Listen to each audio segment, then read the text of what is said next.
She is Britain, you know, and now she's not here anymore. Welcome to WatchMojo UK, and today we're looking at times TV presenters broke down while hosting their shows. And I was here and I saw things that I really shouldn't have seen, especially at such a young age. Before we begin, we publish new content every day, so be sure to subscribe to our channel and ring the bell to get notified about our latest videos. Susie Fletcher.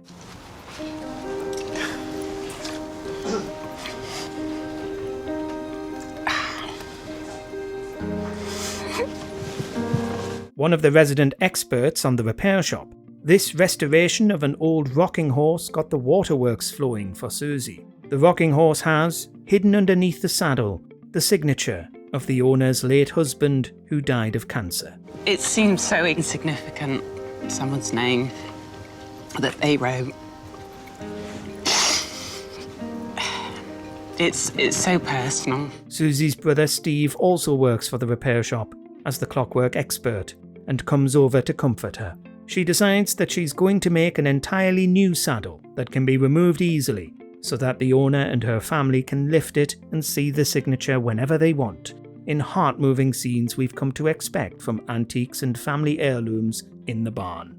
So this is going to be a very emotional job to do, but incredibly worthwhile.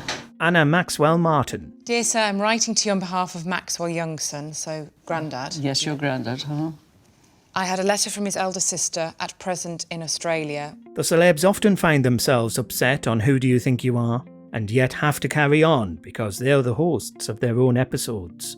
In these scenes, Anna Maxwell Martin wanted to find out more about her grandfather Maxwell's life, from whom she took part of her stage name, and learns that he and his siblings grew up in an orphanage. You know, It's just because so little as somebody's saying, I'll have him, I don't need anything, and they're obviously still saying... And that's his older sister No. who he never met. The older sisters tried desperately to gain custody of Maxwell, but heartbreakingly, the orphanage didn't want to release him, out of fear that their father would reappear and be a bad influence. She broke down in tears while reading the pleading letters they sent, and the orphanage's many initial rejections. Well, they didn't want Maxwell's, your grandfather, to get out of the orphanage because they didn't want him to be in the influence of his father. His father was such a bad man. Emma and Matt Willis. After he'd seen that, did you see a difference in him? He was probably a bit down. Obviously, I was a bit, as a mum, concerned. And Celebrity couple Emma and Matt Willis presented this documentary about smartphones for Channel 4, as they were growing increasingly concerned about their own phone use and that of their children. Near the end of part 1, they talked to a mother whose son tragically took his own life after seeing Logan Paul's infamous video. they kind of said, we've been trying now for over an hour. He's not coming back. So they said, we need you to tell us it's okay to stop trying.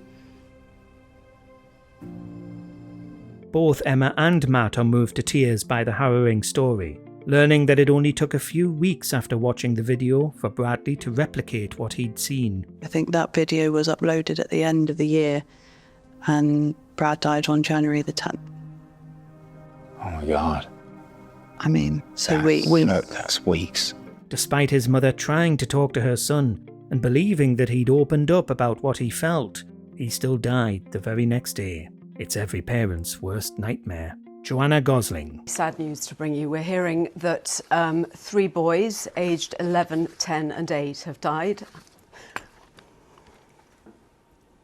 after being pulled from the icy lake in Solihull. During a breaking BBC News bulletin, broadcaster Joanna Gosling immediately began to struggle when reading out a story about 3 children who'd sadly lost their lives after falling into a frozen lake. She repeatedly apologised for the hard time she was having with such a tragedy, even though she certainly had no need to say sorry for reacting like anyone would upon hearing about this. The emergency crews got there incredibly quickly, within 7 minutes.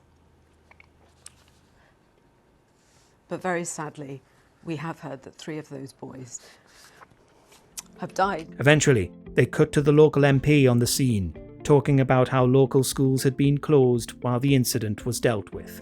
This gave Gosling a chance to compose herself off camera after the video link returned to the studio. We are just bringing you this terribly sad news that 3 of those children who had fallen into the icy water on a lake near Solihull have sadly died. Will Young. I found out later that Rupert was partying a lot during Pop Idol. That's when the drinking started taking hold more. After skyrocketing to fame on Pop Idol, Will Young became one of the first talent TV stars to actually become a successful musician. But in 2020, he had to grapple with an unimaginable tragedy when his twin brother Rupert passed away after a long battle with alcoholism. I'd like to know the moment it went wrong as we go through his life. I know, I was sort of thinking that. You know, because as you go through this, there was nothing wrong with him at this stage at all.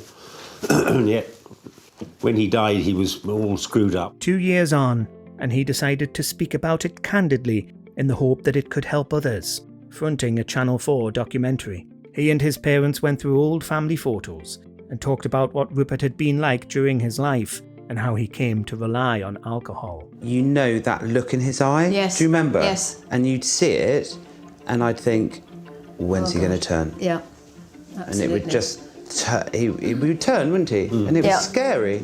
Throughout the documentary, the parents discuss how they lived in fear for Rupert until his death. I think I felt a sense of helplessness. Yeah.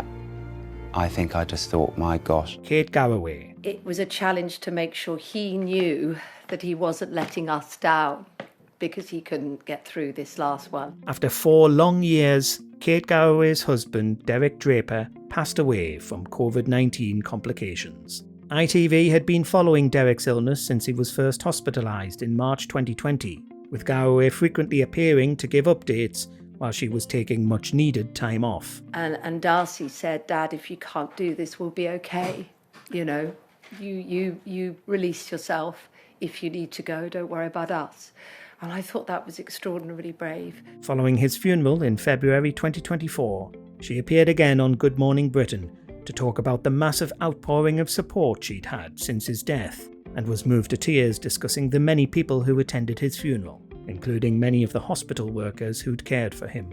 Understandably, she was struggling to keep it together from the beginning, thanking GMB viewers for their messages of condolence. Having those messages, it makes me weep because I feel so grateful, and I'm also aware that there are people this morning that don't have that sense of love. Olga Malchevska. I've just got a message from my mom.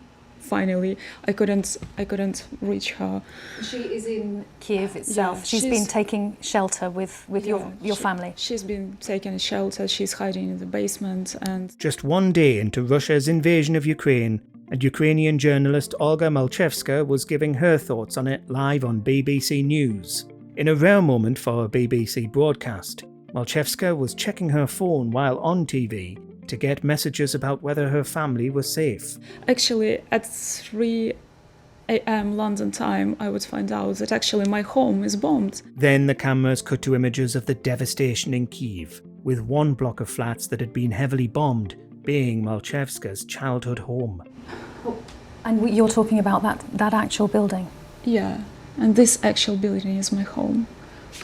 It was the first time she'd seen it since receiving the news in the morning, but she continued to talk because she wanted people to see the human toll that the war had already taken after barely 24 hours. Olga, we really appreciate what it must be like for you to talk about this. And Lorraine Kelly. All these years I've told myself, you don't have PTSD. That's my brain dealing with something so horrendous that I've been pushing it away for 35 years. The 1988 bombing of Pan Am Flight 103 remains the deadliest extremist attack in the UK, with 270 people dead. The plane crashed in Lockerbie, Scotland, and Lorraine Kelly, who'd only recently begun her career, was there to report. In 2023, 35 years later, she went back to Lockerbie to talk to residents about the aftermath of the attack and about her own trauma over what she'd witnessed. And I'm wondering whether the reality is mixed up with the nightmares that I have. Am I remembering my nightmares, or am I remembering what actually happened? In one chilling moment, she talks about seeing the wreck and blocking out all the memories of the bodies that surrounded it. Later, she broke down in tears while talking to the family of one of the victims. It's very rare to see Lorraine Kelly lose her composure. So, you left some things at that altar, Peter. My family and I did. And like I said, this is the payoff to have this connection. Yeah. Right? Vanessa Feltz. And I'm extremely sorry to have to bring you the exceptionally sad news that Her Majesty the Queen has died. A lot of people found themselves overcome with emotion when Buckingham Palace announced that the Queen had passed away, including Vanessa Feltz, who was given the responsibility of delivering the bulletin on Talk TV. She held back the tears for long enough to read the prepared obituary, and then the cameras cut to co-host Mike Graham, who was also crying. What sad news. I'm joined in the studio by my colleague, Mike Graham. Gosh, it's overwhelming to have to break the news. They went through the list of royals they had to send their condolences to, and then, finally, the British public, who were still shocked to hear the news, despite everyone knowing it was coming.